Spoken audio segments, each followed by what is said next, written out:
Hello everyone, and thank you for joining me here today. We're going to do a cozy passive practice. So my structure these days is at the beginning of the month to post an active practice and mid-month to post a passive practice. So this is our passive practice. We're going to use bolsters or whatever else you have around the house. If you don't have bolsters, I will link below some options for how to make your own or construct your own. These ones are great. You can roll up a towel, use some pillows, whatever works. Sometimes I shy away from doing these traditional restorative practices because I worry that you don't have bolsters. So for today, I am forgetting about that concern and we're using bolsters. We're going to do a traditional restorative practice. We won't do too many poses, which is part of a traditional restorative practice. You hold the poses longer, so there just isn't enough time to do many poses. So we'll get high value for each, and it's a good reminder that because we are holding the poses for longer, we're lying on top of the bolsters, it's not one of those poses that you can think, oh, I'll just wait until the yoga teacher's done. I don't really like this one. Make it work for you, right? I don't want you to be uncomfortable for 5 minutes. That's too long. Nobody needs that. The name of the game is comfort. We are soothing, we are allowing, we are enjoying today. And I think this is important to remember that enjoyment is also hard work. It's not just the blood, sweat, and tears of fitness, oh, I don't like kale, but I gotta drink this kale smoothie. Sometimes what's best for our health and well-being is what's most enjoyable. So if it feels like you could just about fall asleep, that's the perfect restorative position for you. Enough about restorative. Let's talk about our other constructs for class today. You may like a warm drink. You may like to be layered up because we won't be moving a lot, so we won't be creating our own internal heat, which means we might need some help from external heat. The other thing I like to do is have, of course, a little bit of essential oil. Today's focus is our heart chakra. Last session, we did our solar plexus. This is our chakra of discipline. And today we are moving up into devotion. And my favorite is Candy Cane Lane. So silly, I love it. It has cute little candy canes on the front. It's a mix of peppermint and vanilla, which is a nice balanced oil. Sometimes these stronger oils like peppermint can just kind of hit us in the face a little bit too hard, so the vanilla softens it a bit, makes it a little bit more seasonal, more cozy. We bring in these warmer notes of vanilla.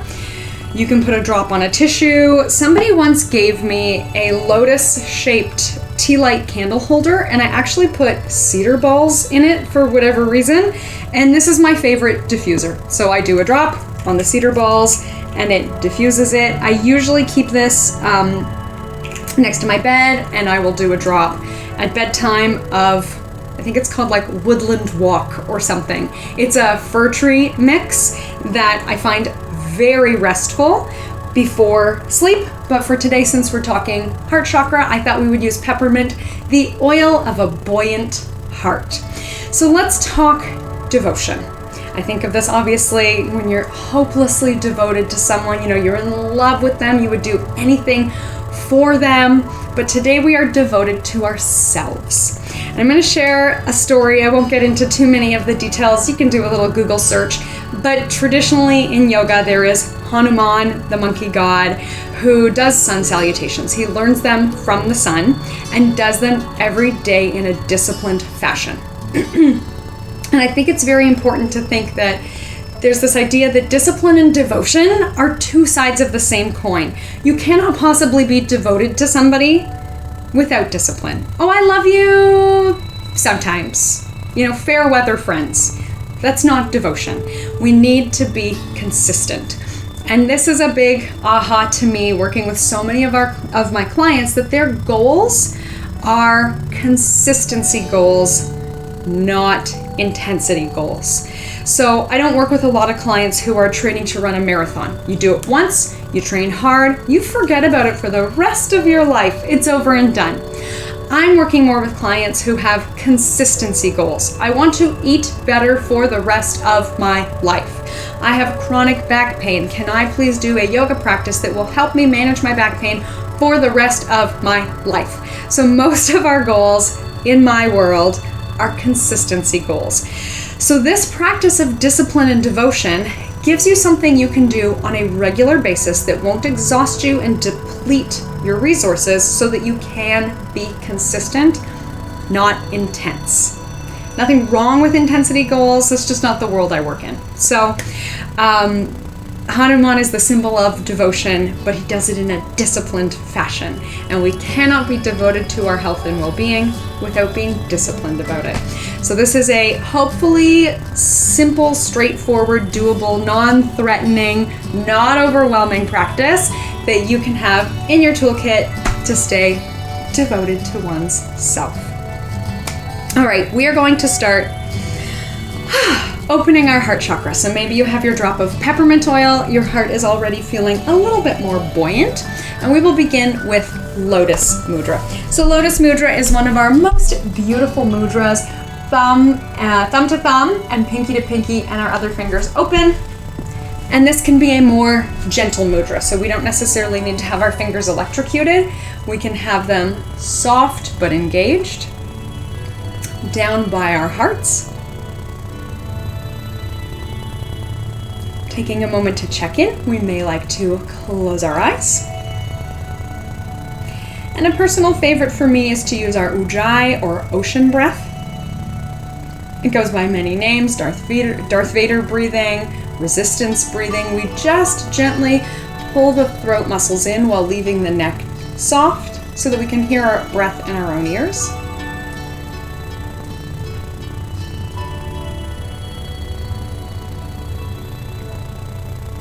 We may like to picture our own safe space so that we feel safe enough to open our hearts. So that may be your yoga mat at this very moment, or it may be another place, another time, on another planet, picturing a safe space where it would be comfortable to open your heart.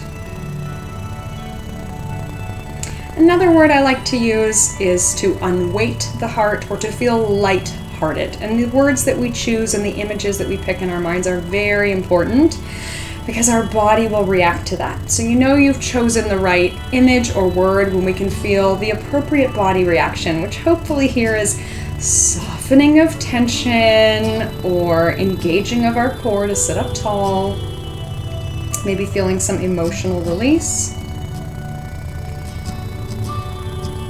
And another one that I like to use is to have a heart that is free and light. So let's do our eagle mudra. We will go thumb to thumb like we're making a shadow puppet.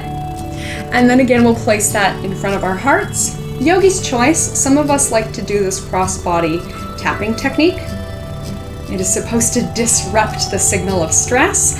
Some of us might really like that, and some of us might feel that it's more soothing to just have stillness, or to do both at the same time. All right, so yogi's choice, we can close our eyes, tune inward.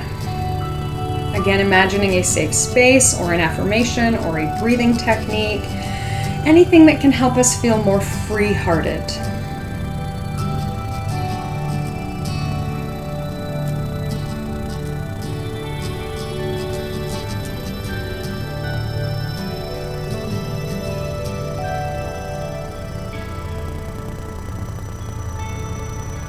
I know I've done a lot of chatter so far. We may also like to bring our awareness to the sound of our breath, doing our Ujjayi or ocean breath.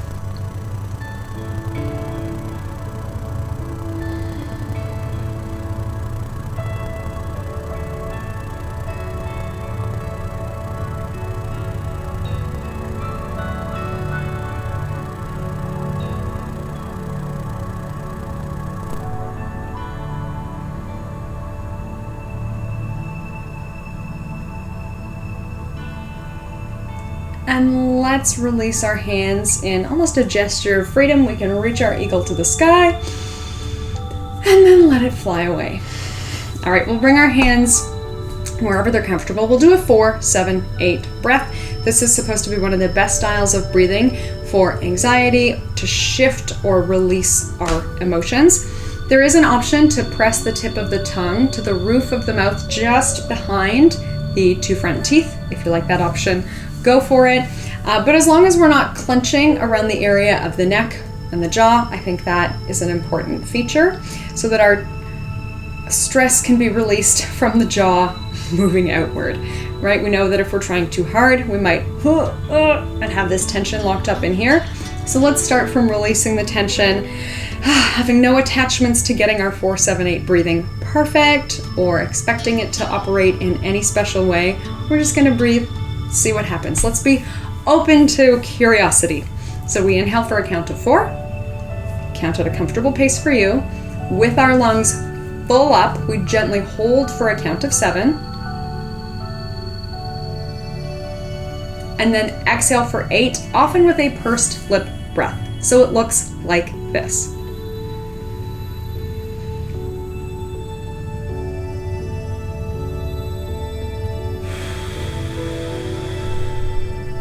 So we have a little bit of core engagement, that same kind of deep core, solar plexus exhale with exertion that we used in the active video counterpart to this one, to push the air out in time. All right, let's do 4 rounds together. I will go at my own pace. You can watch me. You could go at your own pace, but I won't watch you, obviously. Here we go. Inhale 4. Hold for 7. Keep it loose. Out for 8.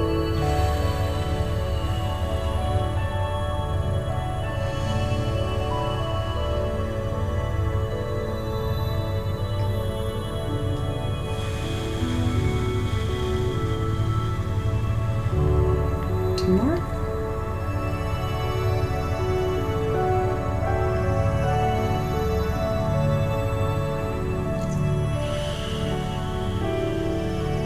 Let's let the eyes find a relaxing spot to land, maybe on the spot in front of you.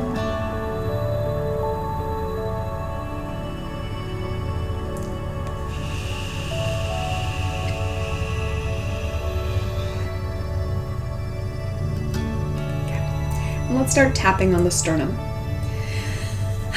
And then you might notice after that 4-7-8 breath, or after the tapping we're about to do, you feel you need to do some sort of weird kind of thing to shake off that feeling. And I would encourage you to channel your own inner child, right? Kids don't need to be told how to be weird. They, if you're familiar with this term, engage in frapping, frenetic random activity periods, or the zoomies as we sometimes call it. I would encourage you to get the zoomies after 4-7-8 breathing, if you're feeling anxious, or after the tapping that we're about to do. The body may want to have a physiological shift, and if we stay still, I mean, it's okay, you're not gonna hurt yourself, but I'd say be open to that impulse to like, whatever kind of weirdness you feel needs to happen afterwards, okay? It will help shift and release these emotions, which is exactly what we're trying to do, right? What are we trying to do? Okay, so we need to be able to accept things in our lives, right? It is the holiday season. There's a lot of stuff we don't want to accept, but it's there. So here's how I wrap my mind around acceptance. Tap on me, on the karate chop point with me. Even though I don't like it, I'm accepting that this is what's happening. I don't want it, I don't need it, but the fact of the matter is, it's here.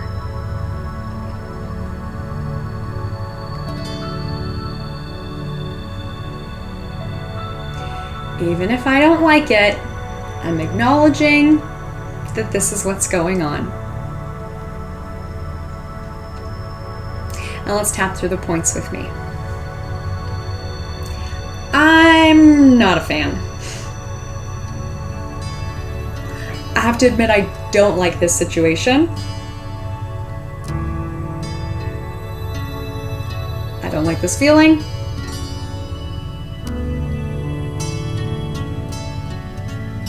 I would like to crawl away and hide until it's over.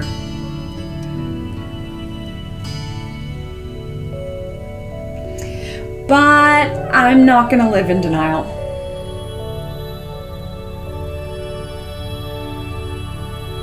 I'm practicing my powers of observation.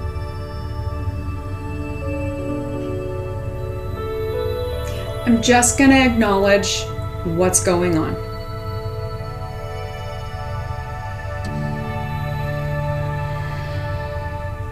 I'm going to state the truth.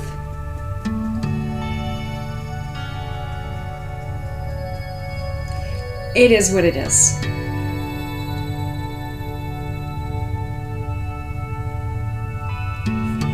I'm also going to honor how I feel about it.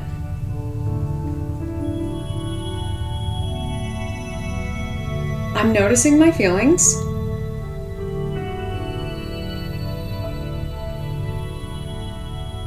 I'm practicing my powers of observation. And I'm just going to let them sit there.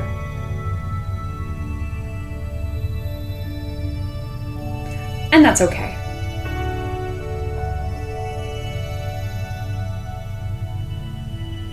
So this is how I practice acceptance.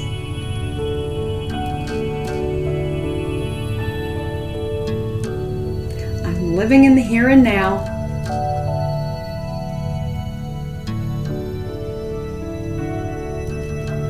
And if I don't like it, that's okay.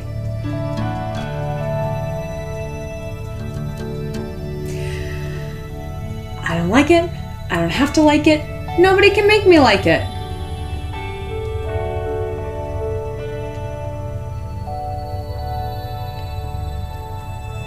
Okay, I've accepted the situation. I'm practicing acceptance.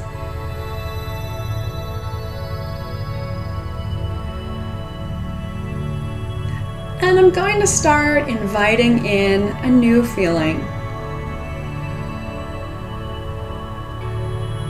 Maybe I can feel a little less attached. Less attached to the outcome. Less attached of how it should be.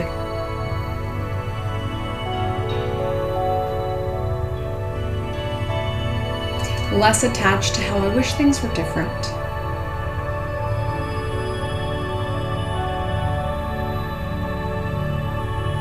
And maybe despite all this, I can still feel okay. Maybe I can invite a little relaxation.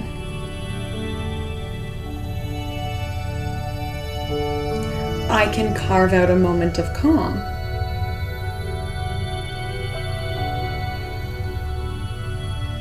I can be devoted to myself.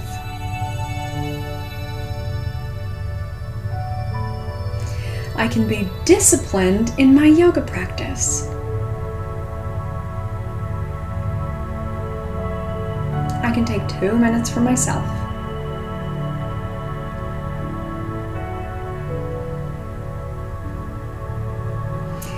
I can invite my body to release.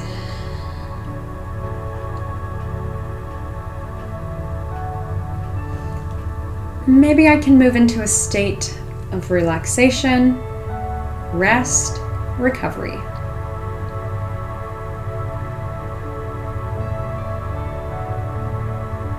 I'm creating the environment for a healthy feeling.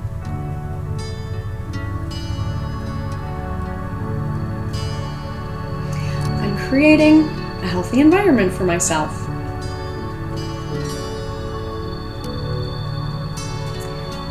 All right, I am moving in to calm, maybe peace, surrender, rest.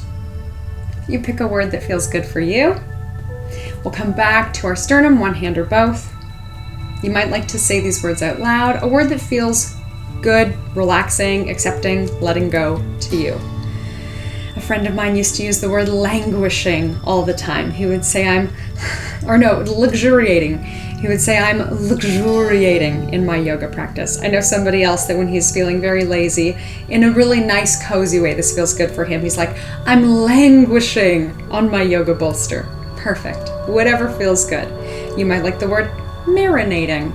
I'm marinating in my yoga space. Okay, let's find a good word or two now, or maybe another image in your mind. You remember a time in the past where you felt really super duper.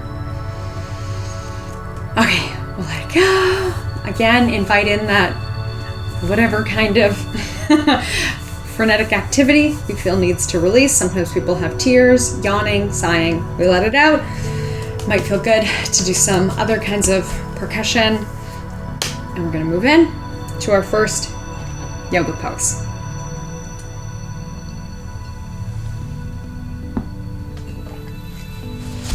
So we'll do supported child's pose. And please do take your time joining me setting up, getting ready. And I will show you the basic recipe. Feel free to change it for yourself. So often we do a bolster lengthwise under the body, and then some people like another bolster so that it's on an angle as we lie down. And sometimes people like one more under the bum. And it is awkward. We do have to be careful about our body mechanics as we lift these heavy bolsters. That is one of the benefits of using a variety of pillows and towels, is they're not so firm, they're not so stuffed, they're not so heavy. So if you do find that picking this stuff up, you're like, oh, well, maybe we're using folded towels instead so that each one is lighter when we pick it up. So some of us want to create a bit more space in the back of the knees so we can have a more comfortable angle with the bolster under the bum. This one, often we like a lower bolster, a smaller bolster, but you know, this is my matching set, so here we are. And then we lie down into a comfortable, sleepy position. Depending on how you have your bolsters piled, sometimes we can put the arms underneath the bolsters as well. I think I'm gonna go a little bit higher today. And then we can hold, if it feels comfortable. Sometimes the recommendations are 5 to 10 minutes. And if we are super comfortable and we fall asleep, then that's probably fine too. If it's that comfortable, we're probably not going to wake up with, a crick in our neck or something like that. So take the time if you are feeling particularly uncomfortable, take time to get settled. If there's airspace under your body, so I'm noticing I'm not actually quite on this bolster, and it's because this one is too high. So I'm going to get rid of it. I could do a folded towel or something else underneath, but I think for today, actually, I'm fine just as I am. And I can even see nicely enough, because I have the camera going, you could use a mirror, that my spine is in a more neutral shape while I'm here, and now my belly is fully resting on the bolster. You could also pile them up quite high, and then I'd be up here, which is nice if you find child's pose a very tight position. We're going to want to be further from the floor. Okay, no more talk from me. Let's settle in, we'll get rested, and it'll give us a few minutes here to stay. So that 5 to 8 minute mark, you may find that once I get up and start moving, you want to stay here a little longer. Please do.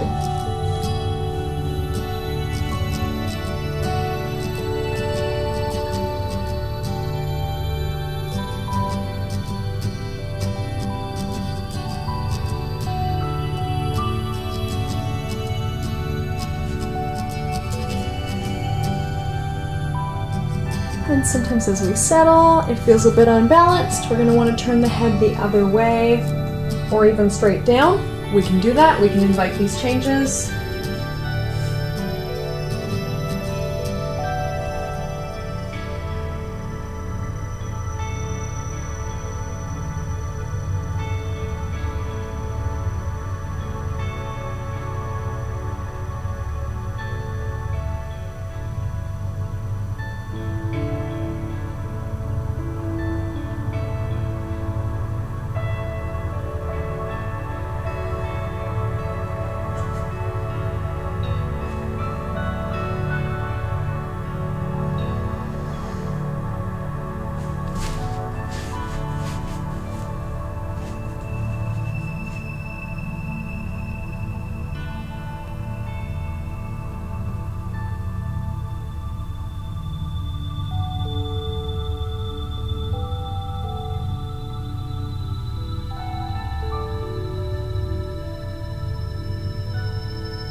right, at some point we do have to come out of this.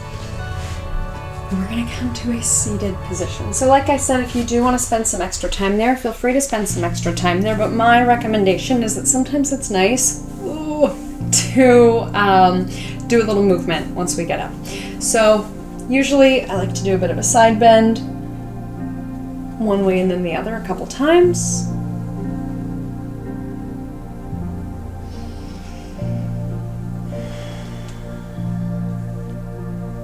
And again, you may feel that there's a way that your body is calling you to move, to reset, to roll the shoulders out.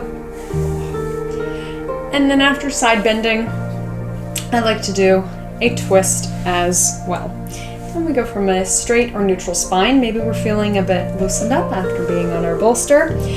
And let's engage our muscles. Let's go like this. So we can take hands to heart center, pull the elbow back, one side and then the other.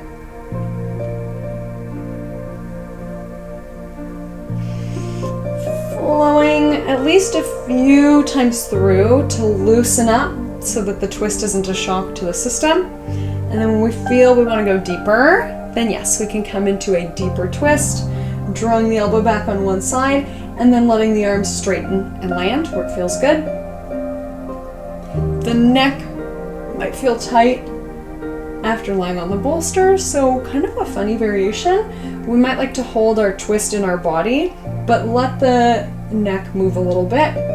Again, if you don't feel called to move, you don't have to, but sometimes we get that sensation of like, oh, I need to move. Go for it. Listen to that. Your body's telling you something.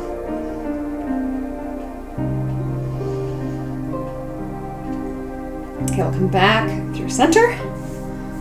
Noticing one side and the other, how it's going. We might want to do a few more of these active twists. I don't really have a name for this pose. And then we'll do the other side. When we're ready, pull the elbow back as far as we want to go. Straighten the arms and let them land. Turning the head is fine. We might want the head to keep moving, but we hold the twist in the body.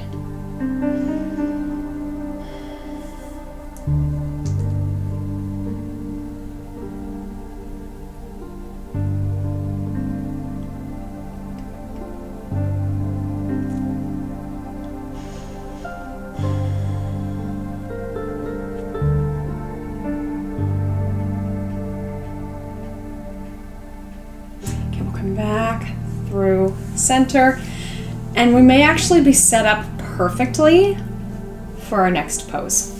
So we can move into supported heart opener, right? We're thinking devotion, open-heartedness. So we're going to lie back on this, and I actually have to move this out of the way a little bit. So we're going to turn and go the other way. Depending on how your space is set up, yeah, you might want to move your bolsters, you might want to do something different. But often how we have it set up for supported childs is totally fine for our supported heart opener. We're gonna have a bolster or whatever else you're using. I actually really like just using a second yoga mat for this pose. Roll it up like a sleeping bag and have it underneath the spine, and it's usually a good length to catch the head as well. We don't want our heads flapping around, and we want to be supported under almost the whole length of the spine, right? Because our spine ends in our tailbone.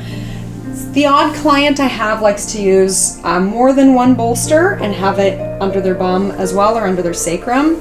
So we can play around with this. It is a different yoga pose to use both bolsters together and really flop out in starfish pose. But generally, this is my recommendation. We're not gonna have the bolster right touching the bum. There's gonna be a little bit of space between our bum, like maybe 4 inches, depending on your spine. So it's gonna support under the curve of the low back, and then all the way up the rest of the spine, and it's gonna catch the head. And then I hope once we're here, we are quite comfortable. We feel we could just about go to sleep. And this is it. So we're gonna do our last pose here. Letting the shoulders move with gravity. So if we release across the chest, maybe we even want to do a couple more taps or place our Eagle Mudra on the chest for a moment, take a couple breaths in and out. Feeling free or lighthearted, the shoulders start to drop towards the floor. And again, let's find a position we can be comfortable in for a prolonged period of time, because we're going to hang out here.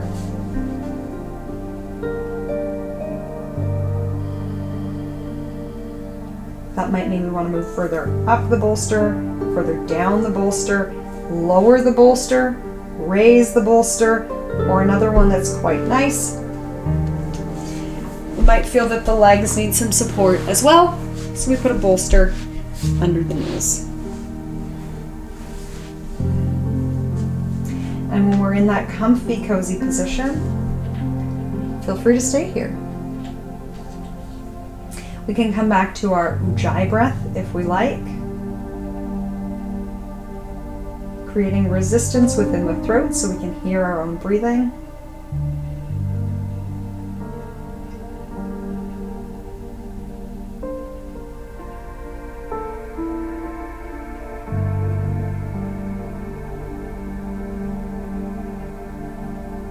And let's see if we can slow our breathing down. So my recommendation is often a 4-8 breath. We're inhaling for a count of 4. Exhaling for a count of 8.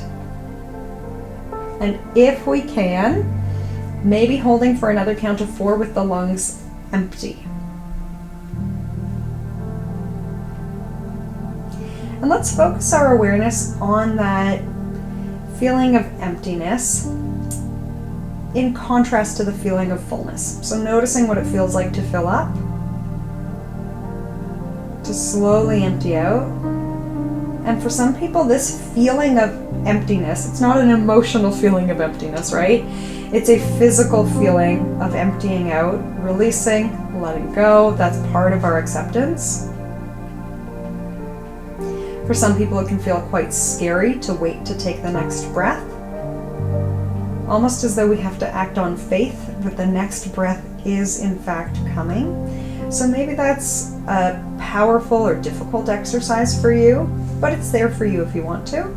If not, you're the boss of your own breath. Come into any breathing pattern that feels comfortable, and that might even mean just letting the body breathe on its own and focusing your awareness elsewhere.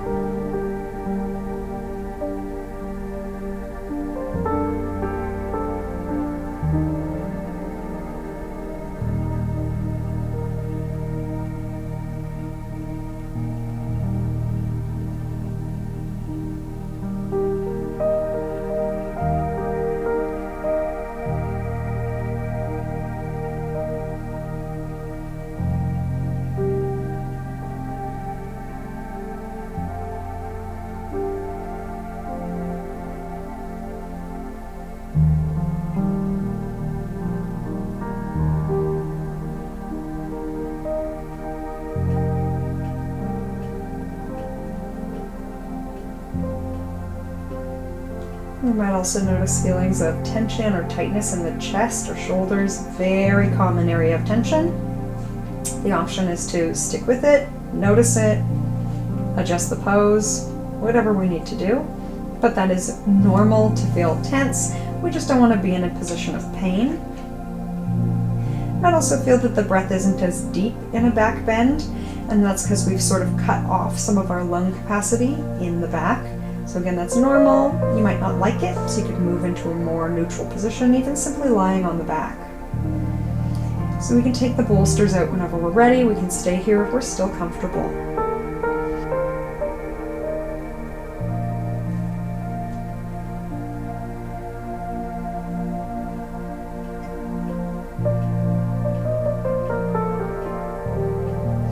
For today, maybe we'd like to finish on a final thought, a variation of the Serenity Prayer. And please do feel free to phrase it in whatever practice you participate in. But it may be something along the lines of, please grant me the discipline to fight what I can change, the surrender to accept what I cannot, and the wisdom to know the difference.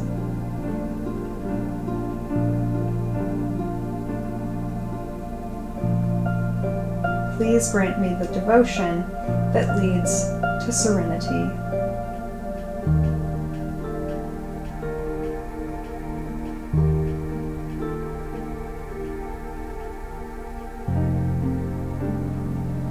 As always, thank you so much for practicing with me here today. Best wishes on your journey towards serenity. From my light to yours, namaste.